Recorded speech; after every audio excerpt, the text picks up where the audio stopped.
நண்பர்கள் அனைவருக்கும் வணக்கம். இன்னைக்கு எங்க சேலம் விஷ்ணு குக்கிங் சார்பா இன்னைக்கு பாத்தீங்கன்னா ஈஸியான மெத்தட்ல ஒரு ரவா லட்டு எப்படி செய்யறதுன்னு சொல்லி தர போறேன். இது வந்து ஈவினிங் ஸ்நாக்ஸா குழந்தைகளுக்கு நீங்க கொடுக்கலாம். பாக்கெட் உணவுகளை தவிர்த்து விட்டு ஜங்க் ஃபுட் எல்லாம் தவிர்த்துட்டு நம்மளே வீட்டில் எளிமையான முறைகளை இது போன்ற ஈவினிங் ஸ்நாக்ஸுகளை செய்து கொடுக்கறது குழந்தைங்களுக்கு நல்ல ஆரோக்கியமா இருக்கும். இப்போ அதுக்கு தேவையான இன்கிரீடியன்ஸை காட்டுறேன் பாருங்க. அதுக்கு வந்து பார்த்தீங்கன்னா ஒரு 300 கிராம் ரவை, ஒரு கப் ரவை எடுத்து வச்சுருக்கேன். அடுத்தது பார்த்தீங்கன்னா 300 கிராம் வந்து சர்க்கரை, அது வந்து நல்லா மிக்சியில் பொடிச்சு வச்சுருக்கிறேன். அதுக்கு தேவையான முந்திரி திராட்சை ஒரு 50 கிராம் எடுத்து வச்சுருக்கிறேன். அதுக்கு அது வந்து மிக்ஸ் பண்ணுறதுக்கு தேவையான பால் ஒரு 50 ml நெய் எடுத்து வச்சுருக்கிறேன். இவ்வளோ தான் நண்பர்களே இன்றைக்கி இதோட இன்க்ரீடியன்ஸு. இப்போ இதை நம்ம செய்ய ஆரம்பிச்சிடலாம் வாருங்கள். இப்போ நெய்யை வந்து முதல்ல ஒரு 30-40 கிராம் ஊற்றிக்கணும். இதை வந்து முந்திரியை வறுக்கிறதுக்கு மிச்சம் வந்து கொஞ்சம் தேவைப்படும், அப்புறம் பிசையும் போது கொஞ்சம் தேவைப்படும். இப்போ அது நல்லா ஹீட் ஆகணும்.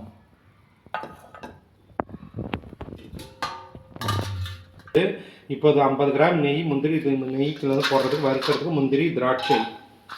இந்த முந்திரி வந்து ஃபஸ்ட்டே போட்டுக்கோங்க. இது நல்லா ஒரு பொன்னிறமாக வறுத்து எடுக்கணும்.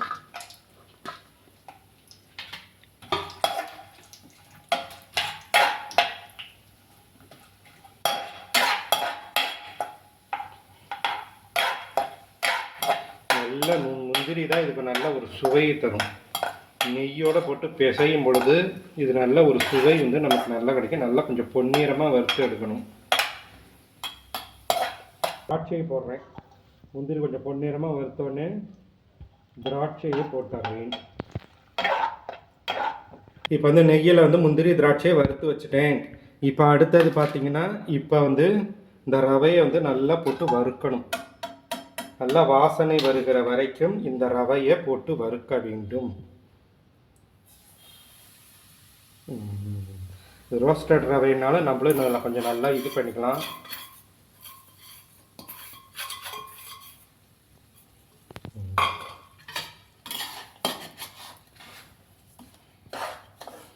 ரவை வறுக்கும் போதே நெய்யும் ரவையும் கலக்கும் போதே ஒரு வாசனை வருது நண்பர்களே.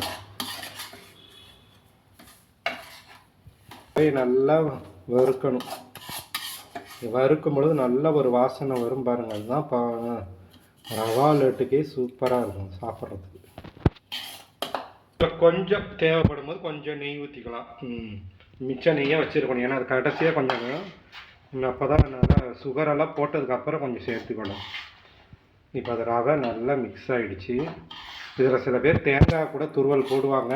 அது வேண்டாம், நான் இது ரொம்ப நாள் வச்சுக்கணும் ட்ரையாக இருக்கணுங்கிறதுக்காக இதை செய்கிறேன். தேங்காய் போட்டால் கொஞ்சம் சீக்கிரமாக கொஞ்சம் வாடை அடிக்க ஆரம்பிச்சிடும். 3-4 நாளில் இப்போ இது ரவையும் நல்லா வறுந்துருச்சு. ரவை வந்து இப்போ நல்லா நெய்யில் வந்து நல்லா வந்து வாசனை வர்ற அளவுக்கு வறுத்தாச்சுங்க. இப்போ வந்து இதில் அதை வந்து இப்போ பொடிச்சு வச்சுருக்கிற சர்க்கரையை இதில் போடணும். இதில் ஒரு 250 கிராம், சில பேர் கொஞ்சம் இனிப்பு கம்மியாக வேணுங்கிறவங்க அதில் பாதி போட்டுக்கலாம். இப்போ அதில் வந்து ஏலக்காய் தூள் போடணும். இருங்க ஒரு நிமிஷம்.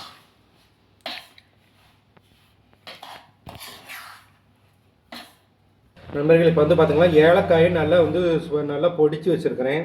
அதில் ஒரு 5 ஏலக்காய் நல்லா பொடிச்சு சர்க்கரையோடு பொடிச்சு வச்சுருக்கேன். அது இப்போ போடுறேன்.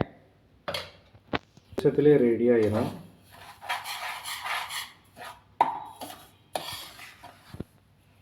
இன்னும் கொஞ்சம் நெய் ஊற்றிக்கணும். வரப்பிடியாக இருக்கக்கூடாது, அதனால் கொஞ்சம் நெய் ஊற்றிக்கணும். கொஞ்சம் தான் விட்டு இது பண்ணுறது நல்லது.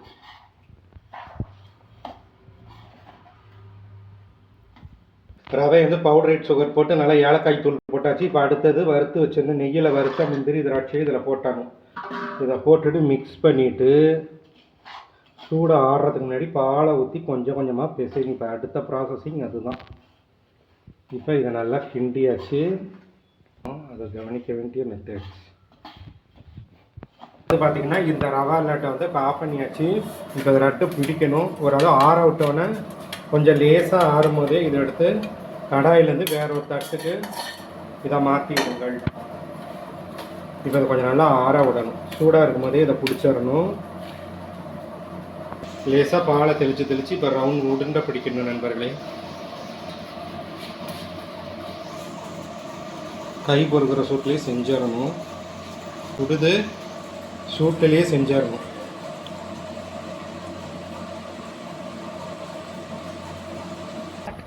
இப்போ லட்டு வந்து ஓரளவுக்கு நல்லா சூடாக ஆறிடுச்சு. இப்போ நாங்கள் பிடிக்க ஆரம்பிச்சிட்டேன். உங்களுக்கு தேவையான சைஸில் பிடிச்சிக்கலாம். உங்களுக்கு ஈஸியாக நான் நெய் கம்மியாக தான் போட்டிருக்கேன்.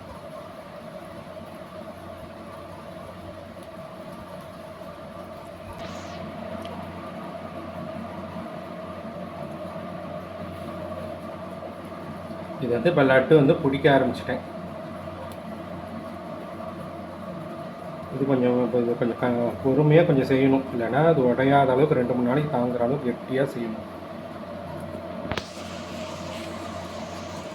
நல்லா ஒரு 10-15 நெய் முந்திரி ரவா லட்டு ரெடி பண்ணி விட்டேன்.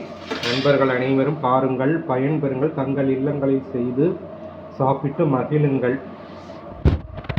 நண்பர்களே, உங்களுக்காக இன்னைக்கு நெய் ரவா லட்டு ரெடி பண்ணிட்டேன். இதை நீங்களும் உங்கள் இல்லங்களில் அவசியம் செய்து சாப்பிட்டு மகிழுங்கள். நன்றி, வணக்கம். இதில் ஒரு 15 லட்டு வந்திருக்கு, நெய் லட்டு. சூப்பராக இருக்குது. வாசனையே நமக்கு ருசியை சொல்லிடணும். நன்றி, வணக்கம். அடுத்த வீடியோக்கள் விரைவில் நாம் சந்திப்போம்.